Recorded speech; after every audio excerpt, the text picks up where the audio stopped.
안녕하세요. 전 지방에서 열심히 일하며 지내고 있는 여자입니다. 차 밀리는 지옥의 출퇴근 시간마다 사연들을 들으며 그 지겨운 시간을 견뎌내곤 하는데요. 그렇게 평소 즐겨 듣고 애정하는 채널에 제 사연이 소개된다고 생각하니 심장이 떨려오며 손에 땀이 다 나네요.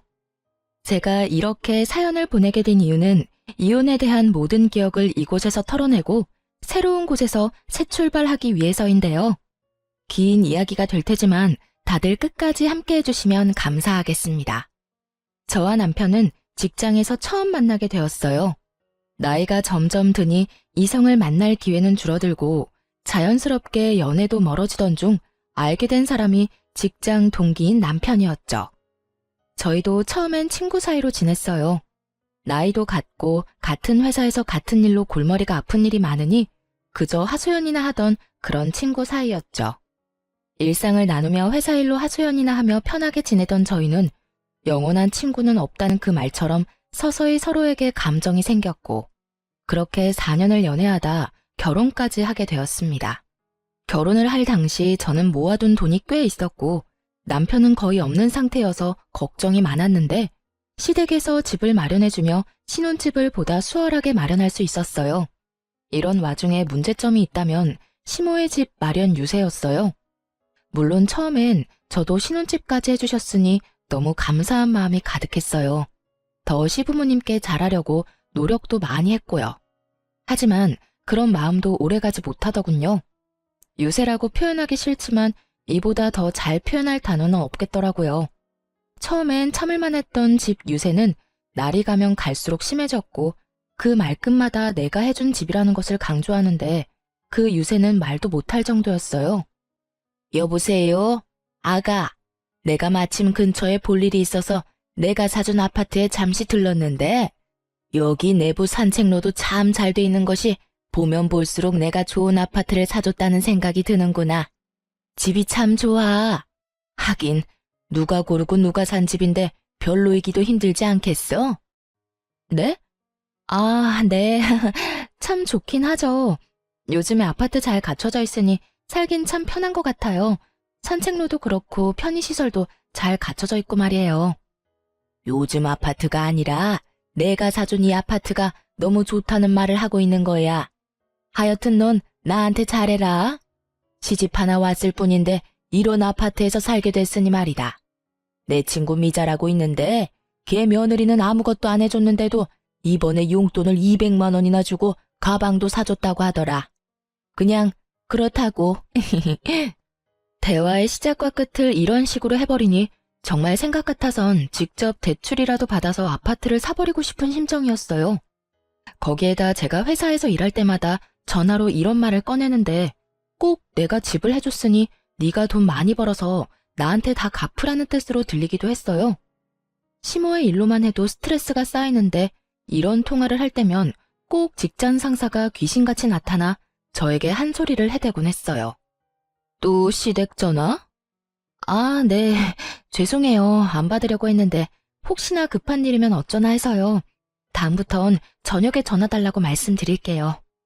한두 번도 아니고 매번 일하는 시간에 이게 뭐니? 이래서 시집간 여자들은 안 된다니까. 왜 회사에서 사적인 통화를 하는 거야? 그것도 시댁 전화를 말이야. 그런 전화는 말도 길어져 기분도 상해. 여러모로 일에 지장되는 거 몰라? 죄송합니다. 그런데 시집간 여자들만 회사에서 사적인 통화하는 건 아니잖아요. 신입으로 들어온 남자들도 회사 내에서 사적인 통화하고 다른 남자 직원들도 시시껄렁한 통화들 하곤 해요. 그러니까 저 때문에 시집가신 분들 싸잡아서 이야기하는 건 하지 말아주세요. 이래서 안 된다는 거야. 다른 직원들은 직장 상사가 한마디 하면 그냥 네 하고 넘기는데 꼭 결혼해서 사회생활 하러 나온 여자들은 한마디도 안 지려고 이 난리를 부린다니까. 내가 박주임 남편이라도 된다고 생각하는가 본데 나 박주임 남편 아니고 직장 상사야. 그러니까 내 말은 잔소리는 박주임 남편한테나 하고 내가 하는 말에는 고분고분 대답이나 하면서 시키는 일이나 똑바로 하란 이 말이야. 아, 정말 스트레스 받아. 저러다 임신이라도 하게 되면 또 얼마나 몸살이면서 일을 엉망진창으로 할 거야? 불난 집에 부채질하는 것도 아니고 매번 저런 식으로 사람 심기를 다 헤집어 놓으니 스트레스는 극에 달해 있었죠. 그렇다고 크게 한번 부딪히기엔 제가 업무 중에 사적인 전화를 한 것은 잘못된 행동이었으니 그럴 수도 없는 노릇이었어요. 일에 지장을 준 것은 아니지만 직장 상사로서 할 수 있는 말이라고 생각했던 것이었어요.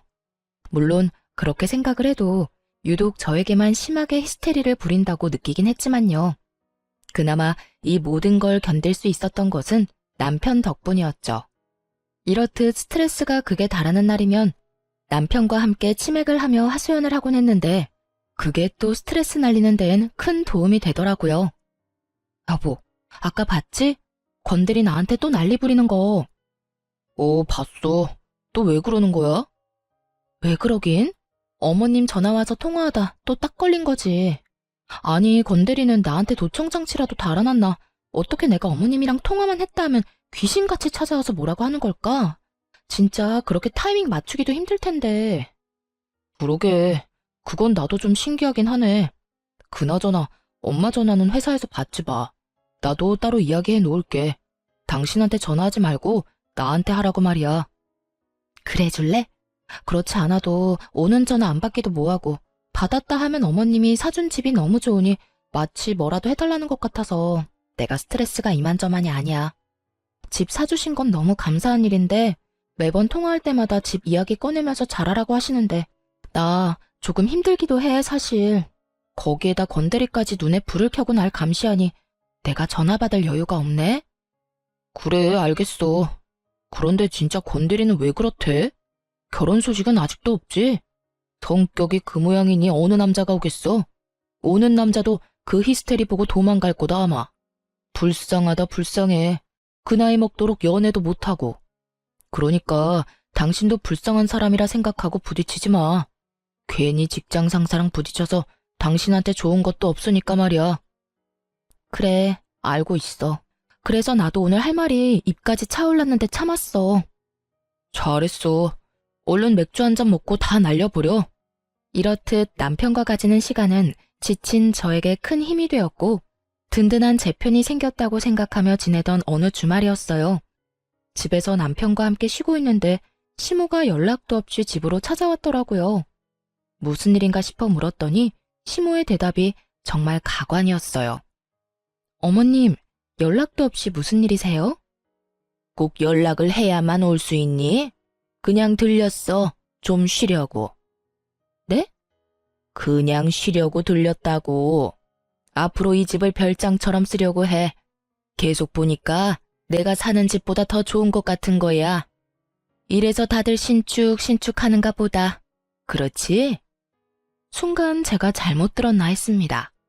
빈집도 아니고 엄연히 사람 살고 있는 집이잖아요. 하물며 신혼집 말이죠. 그런 집을 시모는 쉬는 목적으로 별장처럼 쓰겠다고 말하고 있었고 전 시모의 머리가 어떻게 됐다는 생각이 들며 아무런 말도 나오지 않을 때였어요. 시모는 이런 제 생각을 아는지 모르는지 더 경악스러운 요구를 해대기 시작했어요. 그래서 하는 말인데 비밀번호 좀 알려다오. 내가 번번이 벨 누르고 들어오는 것도 말도 안 되는 것 같고 너희 있나 없나 연락하고 오는 것도 귀찮기도 해서 말이다.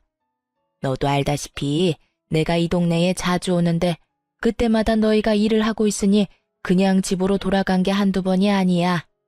네가 비밀번호만 알려주면 내가 혼자 들어와서 쉬기도 하고 시간도 보내다 가면 좋지 않겠니? 시모는 당연하다는 듯 비밀번호를 요구하고 있었고 저는 드라마에서나 보던 상황에 헛웃음이 나왔어요. 분명 아들 내외 잘 살라고 좋은 마음으로 집까지 해주셨을 텐데 오히려 그 집이 너무 좋은 것 같으니 자기가 쓰겠다는 말이잖아요. 가만히 있다가는 진짜 셋이서 살 수도 있겠다 싶더라고요.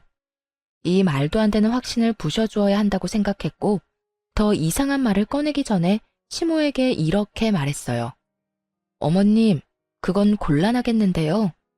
아무리 어머님이 이 주변에 자주 오신다고 해도 어떻게 신혼집 비밀번호를 알려드리겠어요. 저희가 사는 저희 공간인데요. 그냥 오시기 전에 연락하고 오세요.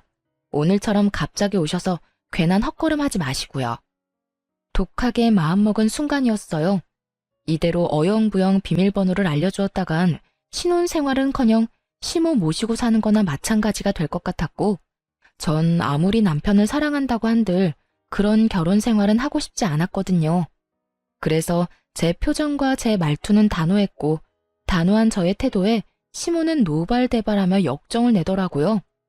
그 골백번은 더 말한 집 유세를 부리며 말이죠. 너 지금 말 다 했니? 이 집 내가 사준 내 집이다. 아무리 너희 부부가 살고 있다고는 한들 내 돈으로 산 내 명의의 내 집이라고. 그런 내 집에 내가 왜 연락을 하고 와야 하니? 그게 말이 된다고 생각하니?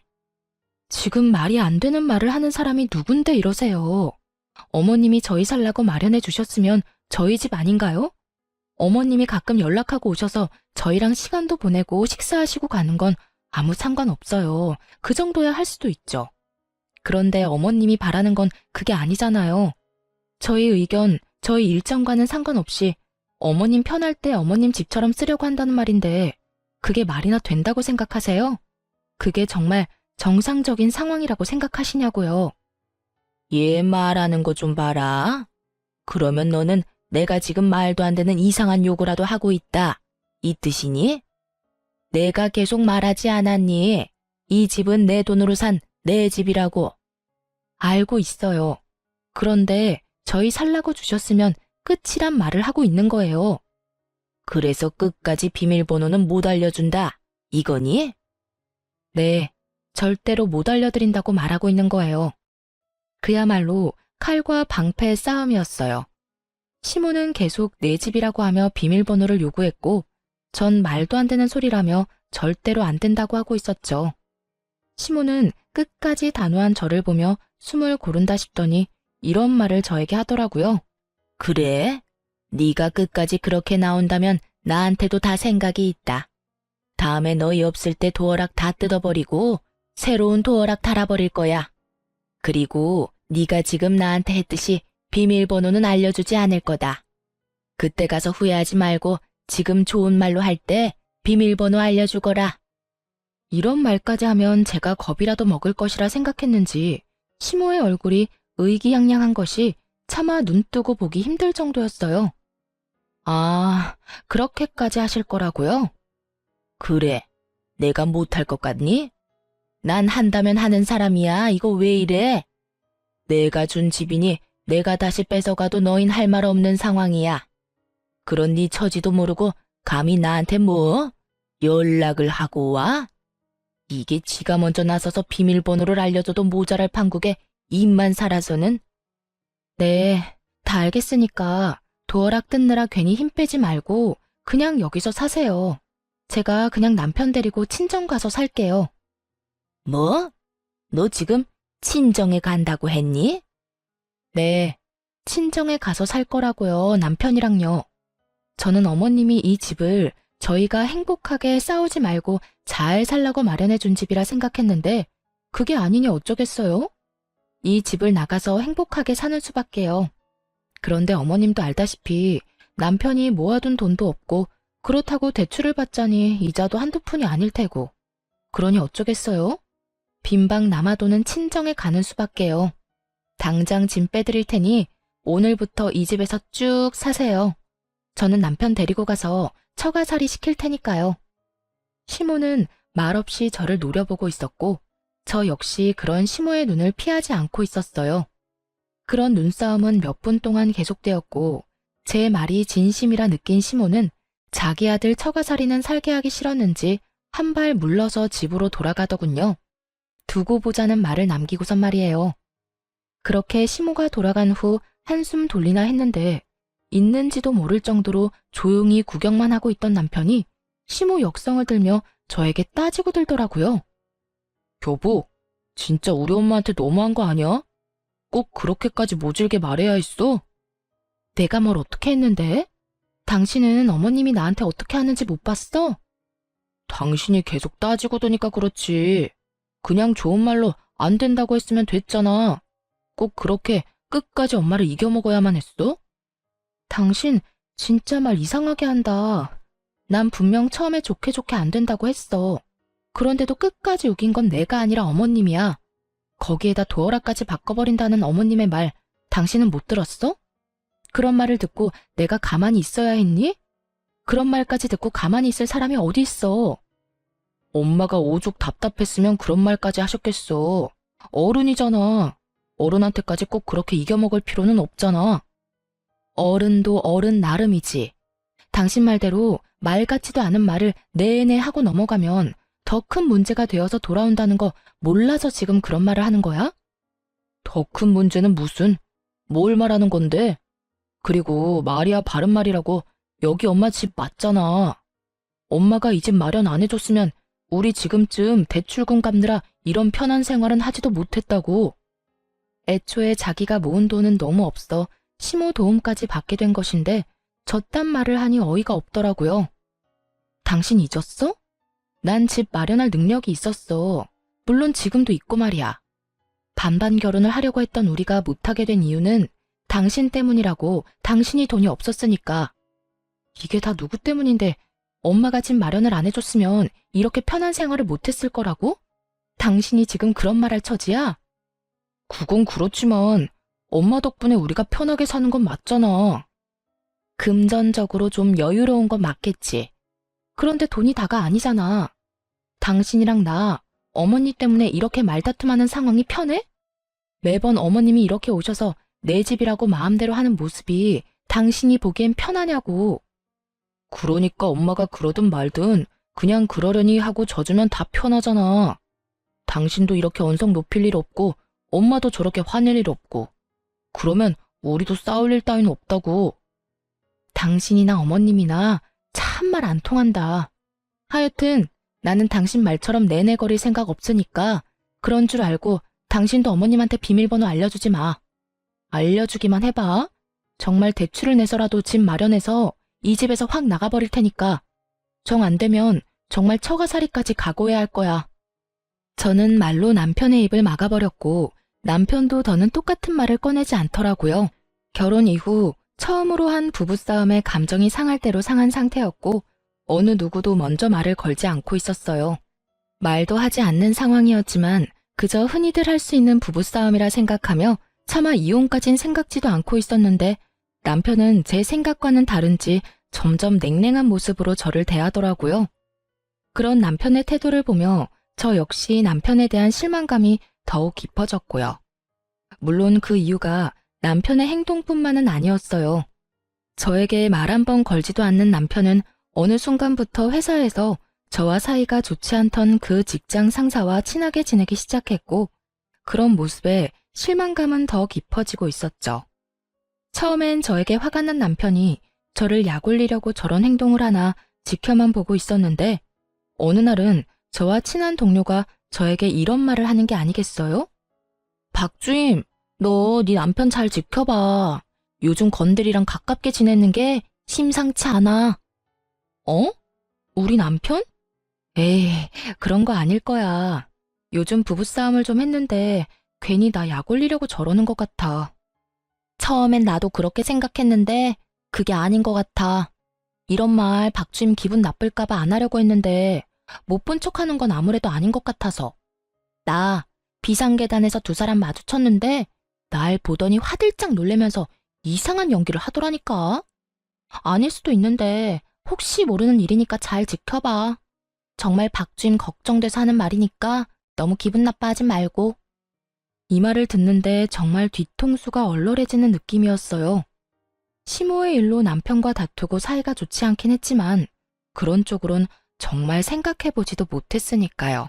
그렇게 전 점심시간 모두가 자리를 비운 사이 재빠르게 남편의 컴퓨터를 살펴보게 되었고 그것은 판도라의 상자와 다름이 없었습니다. 남편의 회사 컴퓨터엔 카톡이 켜져 있었는데 그곳엔 상사와 나눈 대화가 가득하더라고요. 자기야, 오늘 나랑 점심 같이 먹을 수 있어? 그럼, 요즘 집사람이랑 말도 안 하고 지내는 거 알잖아. 점심시간 시작하기 전에 좀 일찍 나가자. 회사 근처엔 보는 눈도 많으니까 좀 멀리 가서 먹고 오자고. 그래, 좋아. 아, 자기가 평생 박주임이랑 화해 안 했으면 좋겠어. 그냥 이참에 이혼하면 안 돼? 그냥 나랑 살자. 어차피 자기 엄마도 이혼하라고 하신다며. 그렇긴 한데 내가 이혼하고 자기랑 만나면 회사 사람들이 뭐라고 하겠어? 그리고 자기도 알다시피 집사람 성격도 장난 아니잖아. 아마 우리 회사 생활도 못하게 소문 다 내버릴 거야. 그러면 자기나 나나 회사에서 잘리게 될 테고. 그건 걱정도 하지 마. 내가 자기 이혼하기 전에 내쫓아버리면 되니까. 내가 괜히 계속 박주임 괴롭힌 줄 알아? 다 이런 상황을 대비해서 괴롭히고 있었던 거라고. 물론 자기를 만나면서 질투가 나서 더 괴롭힌 것도 있지만 이런 상황이 오면 쉽게 내쫓으려고 괴롭힌 것도 있었지. 자기야, 내가 말했지? 나 자기 많이 좋아해. 박주임보다 내가 자기를 먼저 좋아했었어. 그러니까 나한테 와. 내가 진짜 잘할게. 자기 엄마한테도 잘할 거고 말이야. 일단 알겠어. 자세한 이야기는 점심 먹으면서 하자. 대화의 처음은 저희가 결혼을 하고 난 후부터 조금씩 주고받기 시작했고 본격적으로 만나기 시작한 건 얼마 되지 않은 듯 했어요. 여기까지만 해도 그 충격이 작지 않았는데 저를 더 경악스럽게 만든 것은 시모의 카톡이었어요. 아들, 아무리 생각해도 권대리가 참 마음에 들어서 하는 말인데 네가 그냥 이혼하고 권대리랑 잘해봤으면 좋겠어. 능력, 성격, 뭐로 보나 지금 그 물건보다 권대리가 훨씬 좋잖니? 이혼 쪽으로 생각하고 있으니까 조금만 기다려. 역시 내 아들, 잘 생각했어. 그런데 권대리는 또 언제 집에 데리고 올 거니? 다시 만나게 되면 아예 결혼 날짜를 잡아버려야겠어. 엄마, 급한 마음은 알겠는데 너무 서두르지 마. 그러다 죽도 밥도 안 될 수가 있어. 이미 저와의 이혼은 확실했고 아예 결혼 이야기까지 나오고 있더라고요. 그제야 모든 것이 맞춰 들어가더군요.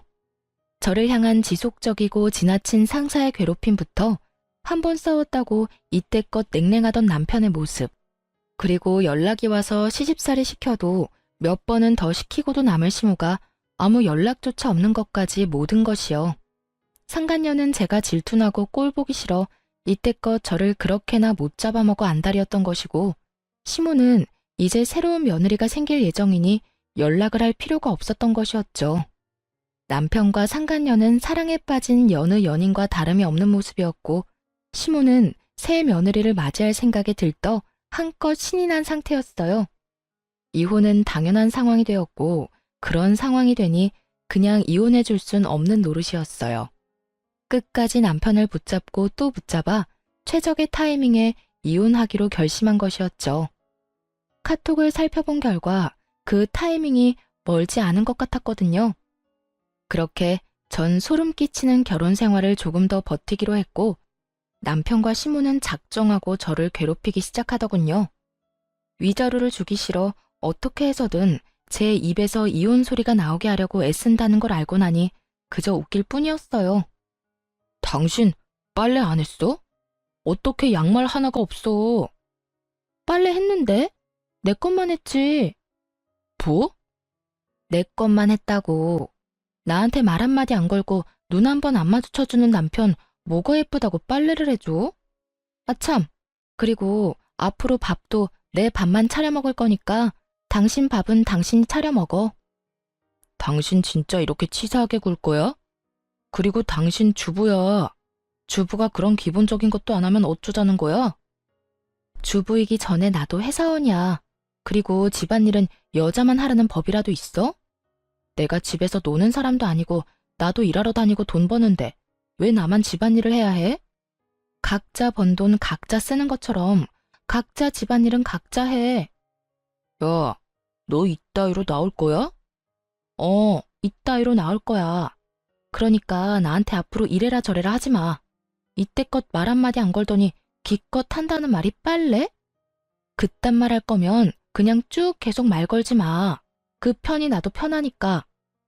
남편은 괜한 시비와 트집을 잡아보려 노력했지만 이렇듯 저에게 상대도 안 되는 남자였고 뜻대로 되지 않자 시모를 집으로 부르더군요. 예, 너 이 말이 사실이니? 너 내 아들 밥도 안 해준다면서? 네, 그랬는데 왜요? 그게 또 불만이어서 여기까지 이러고 왔어요? 그러면 내가 가만히 앉아있게 생겼니? 여자가 결혼했으면 밥은 당연히 차려줘야지. 어디서 못 배운 짓거리야? 그리고 집안꼴이 이게 뭐야? 얼른 우리 아들 밥 차려주고 청소부터 하거라. 청소기로 대충 밀지 말고 깔끔하게 걸레질까지 싹 하란 말이야. 싫은데요. 그렇게 더러우면 어머님이 하세요. 저는 요즘 처리해야 할 일이 많아서 피곤하거든요. 그러니까 아들 사는 어머님 집이 더러워서 못 견디겠으면 어머님이 직접 다 하세요. 뭐야? 너 도대체 왜 이러니? 뭘 믿고 이렇게 막 나가냔 말이야. 제가 믿기는 뭘 믿겠어요? 저는 막 나가는 게 아니라 그저 제가 할 말을 하는 것뿐이에요. 그렇잖아요.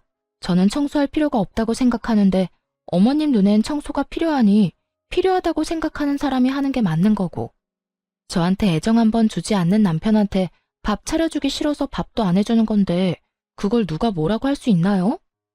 그러니까 계속 이렇게 찾아와서 괜한 트집 잡아봐도 아무 소용 없으니까 이렇게 오지 마세요. 불편하니까. 다음부턴 어머님 오시면 전 그냥 나가 있을 테니 그런 줄 아시고요. 시모는 또 어떻게 해서든 트집을 잡으며 저를 괴롭히려고 노력했지만 전 그럴 때마다 싱긋싱긋 웃으며 시모의 약을 올려주었어요. 그럴 때마다 시모는 뒷목 잡고 앓는 소리를 내곤 했고, 그마저도 꼴 보기 싫어졌던 저는 시모가 오면 말을 다 무시한 채 집을 나가버리곤 했습니다. 생각 같아선 짐을 싸서 확 나가고 싶었지만 누구 좋으라고 그렇게 하겠어요. 그래서 시모와 남편의 쇼를 보며 그 시간만 기다리고 또 기다렸죠. 남편은 여전히 저에게 위자료 한 푼이 주기 싫어 본인 입으론 절대 이혼 이야기를 꺼내지 않고 있었고, 저 역시 그런 점을 이용해 하고 싶은 행동은 다 하며 아주 편하게 지내고 있었습니다. 남편이 말도 안 되는 소리를 하면 말도 안 되는 말로 갚아주기도 했고, 그마저도 귀찮을 땐 대답도 하지 않고 무시해버리곤 했죠. 그렇게 끝에 끝까지 몰린 남편은 결국 저에게 이혼을 하자고 먼저 말하더라고요. 더는 못 참겠어. 이혼하자 우리. 이혼? 난 싫은데. 내가 누구 좋다고 이혼을 해줘야 해. 누군 누구야. 서로 좋아지려고 이혼하는 거지. 사실 이게 결혼 생활이 맞는 거야? 이건 좋아서 같이 사는 게 아니잖아. 난 더는 당신 같은 여자랑 살기 싫으니까 그냥 조용히 이혼해. 글쎄 싫다고 했잖아. 그렇게 하고 싶으면 소송 걸어. 아무리 소송을 건다고 한들 이혼이 되겠냐마는 나는 당신이랑 살면서 잘못한 것도 없고 당신이 내세울 거라곤 내가 집안일 안 해준 것뿐일 텐데 그걸 어떻게 증명할 건데? 그리고 그렇다고 한들 그게 이혼 사유가 될 것 같아? 된다고 한들 바로 이혼이 되겠어? 어찌됐든 난 지금은 이혼할 생각 없으니까 그런 줄 알아. 나 진짜 당신이랑 이러고 실랑이하고 있을 시간 없어. 그러니까 그냥 이혼 좀 하자고. 시간? 왜? 무슨 문제 있어? 나랑 꼭 지금 이혼해야 할 이유라도 있는 거야? 아니. 그런 게 아니라 그냥 이렇게 사는 게 무슨 의미가 있나 이런 말이지. 당신도 엄마가 찾아와서 당신 괴롭히는 거 힘들 거 아니냐고. 안 힘들어. 어머님 오면 바로 나가버리는데 내가 힘든 일이 뭐가 있어. 그러니까 내 걱정은 하지 말고 네 걱정이나 해. 내 걱정해서 이혼하자고 하는 거라고. 이혼 좀 하자 제발. 싫다고 했지. 정 이혼하고 싶으면 소송 걸어. 그러면 되겠네.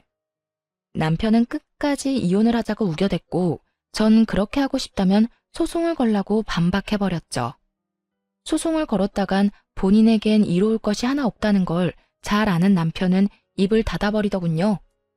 모르긴 몰라도 시모와 상간녀에게 시달리고 있는 것이 분명한 남편은 점점 더 안색이 창백해져갔고 그 꼴을 보는 내내 참 통쾌했습니다. 그렇게 통쾌한 날들이 지나던 어느 날 시모에게 연락을 받은 남편이 허겁지겁 집을 나서더라고요. 그 모습을 보고 직감적으로 오늘이 그날이구나 싶었죠. 얼른 제 짐을 챙겨 퀵으로 친정에 보낸 후 남편을 기다렸어요. 아니나 다를까 3시간쯤 지나니 짐을 든 시모와 함께 남편이 집으로 들어오더라고요. 시모는 울고 있었고 어떤 상황인지 뻔히 알고 있는 저는 아무것도 모른다는 듯 물었어요. 이게 무슨 상황이야? 어머님은 또 왜 저런 모습이야? 그게, 엄마가 주식을 하다가 사기를 당했어. 거기서 멈췄어야 했는데 본전 생각나니까 계속 주식하다가 가진 걸 날린 것도 모자라 빚까지 냈다네. 오늘 빚쟁이들이 집으로 찾아와서 급하게 엄마 모시고 오는 길이야. 이미 엄마 집은 넘어갔고 이 집도 아마 곧 넘어가게 될 거야. 시모는 주식 사기꾼에게 사기를 당해 큰 돈을 날리게 되었고 그 돈을 메우고자 다시 주식에 손을 댄 것이었어요. 그렇지 않아도 성공하기 힘든 주식을 아무 지식도 없는 시모가 아무리 돈을 쏟아붓는다 한들 수익을 낼 리가 없었고 계속 잃고 잃다 가진 돈도 날리고 집도 날리다 못해 빚까지 내게 된 것이죠. 남편은 제 눈치를 살피고 있었고 시모는 남편이 이야기하는 내내 울고만 있더라고요. 그런 두 사람의 모습은 말도 못할 만큼 가관이었고 더 가관인 말이 남편의 입에서 흘러나오고 있더군요. 그래서 하는 말인데 당신 나랑 결혼할 때 혼수만 해오고 남은 돈 있잖아. 그 돈으로 우리 셋이서 살 집 좀 구하자. 작은 집이라도 우린 상관없어. 그러니까 당신이 가진 돈으로 빨리 집 좀 구해서 일단 이 위기를 좀 넘겨보자. 참 뻔뻔하다 싶었어요. 뒤론 다른 여자를 사랑한다, 빨리 함께하고 싶다고 난리더니 어떻게 저한테 집을 마련해달라고 저리도 당당하게 이야기할 수 있는지. 역시 상식 바뀐 사람이다 싶기도 했고요. 전 처음부터 끝까지 궤변만 늘어놓고 있는 남편에게 모든 사실을 밝히기로 했죠. 제가 기다리고 기다리던 그 순간이었습니다.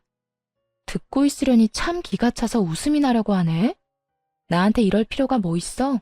당신 내가 굳이 살 집 마련하지 않아도 살 수 있는 집이 또 있잖아. 땡땡동 땡땡 아파트 109동 1203호. 나한테 구질구질하게 집 해달라 하지 말고 거기 가서 당신 엄마랑 살아. 남편은 제 말에 화들짝 놀라며 이렇게 말하더군요. 그걸 어떻게 알았어? 아니, 언제부터 알고 있었어? 어디까지 알고 있냐고. 다 알면서 왜 나랑 이혼 안 해준 거야? 너 이러라고 이혼 안 해준 거야. 내가 어디까지 알고 있는지 궁금해? 나 당신이 생각하는 것보다 많이 알고 있었어. 당신 엄마가 주식으로 돈 다 날려먹은 것부터 시작해서 집도 다 경매로 넘어가기 전에 나랑 하루빨리 이혼하려고 안 달랐던 것까지 말이야. 뭐? 그러면 그때 이혼 안 한다고 우긴 것도 다 알고 일부러 그런 거였어? 응. 나 일부러 이혼 안 하고 버틴 거야. 오늘 이런 순간을 위해서. 네, 저는 다 알고 있었습니다. 이런 순간이 올 거라는 걸 말이죠. 사실 카톡을 보게 되었을 때 남편의 외도 말고 알게 된 점이 무수히 많았습니다. 시모가 주식 사기를 당한 것도 모자라 다시 주식을 해 다 날려먹었다는 건 물론이었고 상간녀는 시모와 잘 지내고는 싶지만 시모를 모시고 살 생각은 없다는 것까지 말이죠.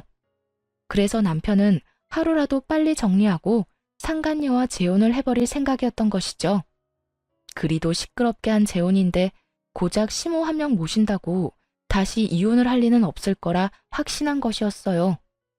그런 사실을 다 알아버린 저는 절대 이혼을 해주지 않고 버텼고 결국 시모의 집은 경매로 넘어가 오갈대가 사라져버린 것입니다.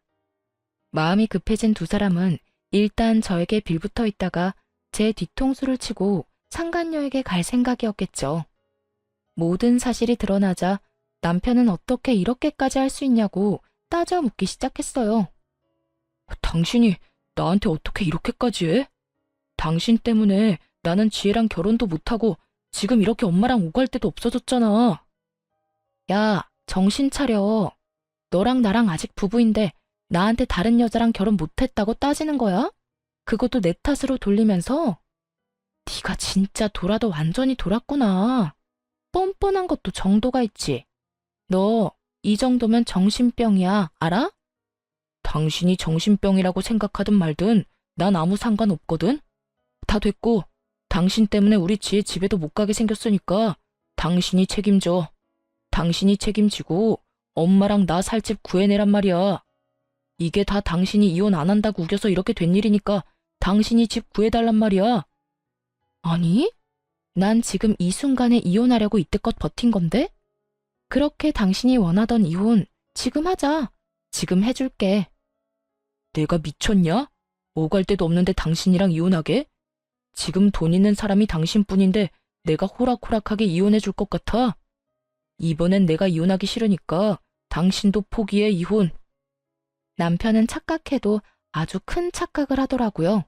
자신도 이혼을 거부할 자격이 있다고 말이죠. 외도까지 저지른 주제에 어떻게 저딴 말도 안 되는 착각을 할 수 있는지 도무지 하나부터 열까지 이해가 되지 않았지만 그런 인간이니 이딴 상황이나 만들었을 거란 생각에 코웃음을 치며 자신이 처한 현실을 알려주었습니다. 아, 야, 착각을 해도 아주 큰 착각을 하고 있나 본데 너한텐 감히 이혼을 거부할 자격 따윈 없어. 넌 그냥 내가 이혼하자고 하면 군말 않고 해야 할 처지라고. 그런 걸 보고 유책 배우자라고 하지? 같은 사무실 여자랑 바람 피운 것도 기가 막히는데 빚쟁이 엄마까지 데리고 와서 집을 구해내라고? 생각을 좀 하고 살아라. 그런 생각을 했다는 것 자체가 경악스러우니까. 그래서 기어코 나랑 이혼을 하겠다는 이 뜻이야? 넌 우리가 불쌍하지도 않아? 난 내가 불쌍해, 내가. 어쩌다 너 같은 거랑 결혼해서 이 꼴을 보고 겪어야 하는 내가 불쌍하다고. 나는 소송을 해서라도 너하고 이혼할 거야. 그러니까 이혼 준비나 해. 알겠어? 남편은 그제야 제가 이혼을 하자고 하면 본인의 의지와는 상관없이 해야만 한다는 것을 깨달았는지 태세를 바꿔 굽신거리기 시작하더라고요. 친정 부모님까지 들먹이며 말이죠. 남편은 어떻게 해서든 제 마음을 돌려보려 꺼낸 것이 친정 부모님이었지만 그 말은 저를 더 화나게 만들었죠. 여보, 그러지 말고 다시 좀 생각해봐. 당신 지금 이혼한다고 하면 장인어른 장모님도 충격이 크실 거야. 그러니까 흥분을 좀 가라앉히고 좀 더 차분하게 생각해봐. 우리 부모님이 받으실 충격 걱정한다는 놈이 날 배신하고 다른 여자랑 바람이나 피워댔어? 너 같은 놈 걱정은 필요도 없으니까 다신 우리 부모님 이야기 하지도 마. 그 더러운 입에 올리지도 말라고. 저는 흥분한 상태였고 그로 인해 말이 험해지고 있었어요. 꽉 쥔 주먹마저 떨리고 있던 그때였어요. 아들만 믿고 있다가 상황만 더 악화되겠다 싶은 시모가 남편의 옆에 나란히 서 저를 설득하고 나서더군요. 저기 아가야, 네가 얼마만큼 화가 났는지, 왜 화가 났는지 엄마가 잘 안다. 얼마나 배신감이 들겠어. 다른 것도 아니라 남편이 외도를 저질렀는데. 같은 여자로서 충분히 이해된단다. 그러니 내가 나서마. 내가 나서서 책임지고 아들 녀석이랑 그 여자 사이 찢어놓을 테니 우리 못난 아들 한 번만 받아주면 안 되겠니? 내가 이렇게 약속하마. 그러니 이혼은 다시 생각해보려무나. 어디서 정상적인 시모 코스프레질인지. 남편의 이혼을 시키지 못해 안달났던 사람이 누군데 이제와 이딴 말이나 하는 시모를 보는데 몸이 떨려오기는커녕 흥분이 착 가라앉는 느낌이 들더라고요. 제가 여기서 흥분했다간 이로울 것이 없다는 걸 시모의 어이없는 연기 덕분에 깨달은 것이죠. 어머님, 제가 다 알고 있다고 했잖아요. 제가 다 안다는 사실 중엔 어머님 건대리가 마음에 든다고 집에 데려오라는 것도 저랑은 당장 이혼하고 건대리랑 빨리 재혼하라는 것도 포함되어 있어요. 그렇게 이혼 못 시켜서 안달이던 사람이 이제 와서 이혼은 하지 말라고요? 어머님 시커먼 속내가 훤히 다 보여서 화가 나기는커녕 웃음이 다 나네요. 그건 네가 비밀번호도 알려주지 않고 내 아들을 처가살이 시킨다고 하니까 화가 나서 그랬던 거다. 네가 건드리 그 여자애처럼 조금만 나한테 살갑게 했어도 내가 조광지쳐버리고 딴 여자하고 재혼하라는 말을 했겠니? 이것 보세요. 어머님은 이 순간까지 다 제 탓이죠? 애초에 자식들 잘 살라고 마련해준 집을 제 집처럼 생각한 어머님이 잘못된 거라고요. 신혼집을 시어머니 쉼터로 쓰겠다는 걸 가만히 두고 볼 사람이 어디 있어요? 하여튼 전 더는 하고 싶은 말도 용서할 마음도 없으니까 그런 줄 알고 이혼이나 준비하세요. 그러면 전 이만 가볼 테니 새로운 며느리랑 만수무강 하시고요. 두 사람은 자리에 주저앉아 대성통곡을 하고 있었고 그 눈물이 비단 후회의 눈물만은 아닌 듯 하더군요. 울음소리 사이로 저에 대한 원망도 함께 쏟아져 나오고 있었으니까요. 끝까지 반성이란 모르는 두 사람을 보는데 역시나 이혼은 탁월한 선택이라는 생각이 들었어요. 그렇게 전 상간녀 시모 남편에게 위자료를 받고 성공적으로 이혼을 하게 되었어요. 이혼을 하고 난 후 이혼 사유를 물어보는 많은 이들에게 숨김없이 이혼 사유를 퍼뜨려 주었어요. 그 덕에 회사엔 소문이 다 퍼졌고 두 사람은 전대미문의 불륜 딱지가 붙으며 하루아침에 회사를 그만두게 되었어요. 여기서 끝이 아니었어요. 사실 제가 전 남편에게 숨기고 있던 사실은 또 있었는데 그건 바로 상간녀는 돌싱이라는 것으로 소수 인원만 아는 사실이었어요. 전 남편 놈도 저와 이혼했으니 돌싱인데 뭐가 문제냐고 생각하시는 분이 계실 텐데 상간녀는 그 당시에도 바람을 피우다 걸려 상간녀 위자료와 이혼 위자료를 주며 거짓 신세였던 것이 문제였죠. 수중에 빚밖에 없었던 상간녀는 처음부터 전 남편의 집에서 신혼집을 해줬다는 이야기를 듣고 일부러 접근했나 보더라고요. 전 남편과의 로맨스를 꿈꿨던 것이 아닌 빚탕감의 꿈을 꾸던 것이었어요.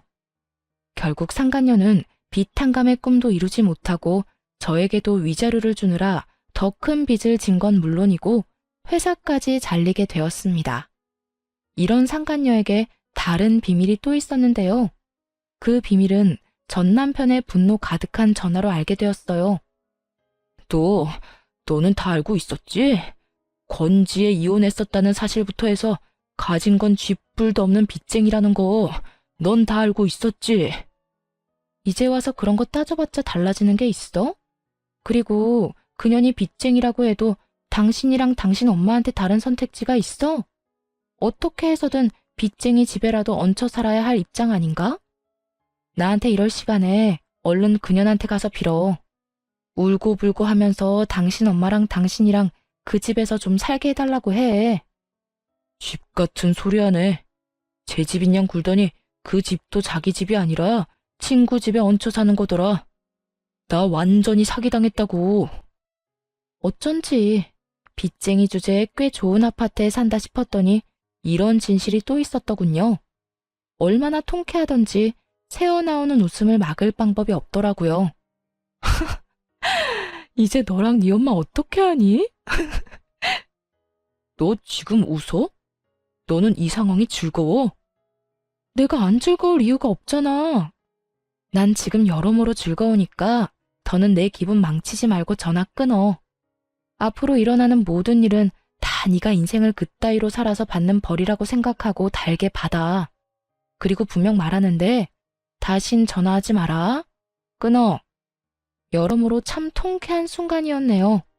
그 후 전 남편에게 다신 연락이 오는 일은 없었고 소문엔 빚쟁이 상간녀와는 뒤도 돌아보지 않고 헤어지고 시모와 함께 무너져가는 다가구 주택 단칸방에 살고 있다고 하더군요. 그렇게 통쾌한 이혼을 한 지 1년이란 세월이 다 되어가네요. 저는 새로운 출발을 위해 다른 지역으로 파견 근무를 신청했고 다른 지역에서 다시 태어난 마음으로 잘 지내고 있어요. 지금 함께 지내는 직원분들도 다 좋은 사람들이고 그런 사람들과 즐거운 시간을 보내며 잘 지내고 있습니다. 요즘에 쉬는 날이면 혼자 여행을 다니곤 하는데 차박에 재미를 붙여 노지 캠핑을 주로 하고 있어요. 치열한 예약 전쟁에서 벗어나 언제든 훌쩍 떠날 수 있고 발길 닿는 대로 다니며 잠시 쉬다 갈 수 있는 매력에 푹 빠졌다고나 할까요? 물론 화장실이라든가 제대로 씻지 못해 찝찝한 불편함이 있긴 하지만 그 모든 걸 감수할 만큼 저는 즐거운 취미 생활을 하며 지내고 있어요. 혼자인 생활이 이렇게 자유롭고 행복한 줄 알았다면 진작 이혼을 해버렸을 것이라고 생각할 만큼 만족스러운 삶을 살고 있답니다. 이런 혼자인 삶에 만족해서인지 아직 누굴 만나고 싶다거나 결혼을 하고 싶은 생각은 없어요. 아직 그런 큰일을 겪은 지 얼마 되지 않기도 했고 시간이 흘러도 다시 누군가를 제 가족으로 맞아 함께 살아간다는 것은 아마 힘든 일이 될 것 같아요. 이혼이란 것이 저에게 부정적인 것을 이렇게 많이 남기긴 하지만 또 그런 것에서 배운 점 또한 많다고 생각합니다. 그래서 전 한 번의 실패를 발판 삼아 앞으로 더 나아가 보려고요. 이로써 저의 긴 사연도 끝이 났네요. 앞으로의 제 삶과 구독자분들의 행복한 삶을 응원하며 저는 이만 물러가 볼게요. 모두들 행복 가득한 날들만 가득하길 바랄게요.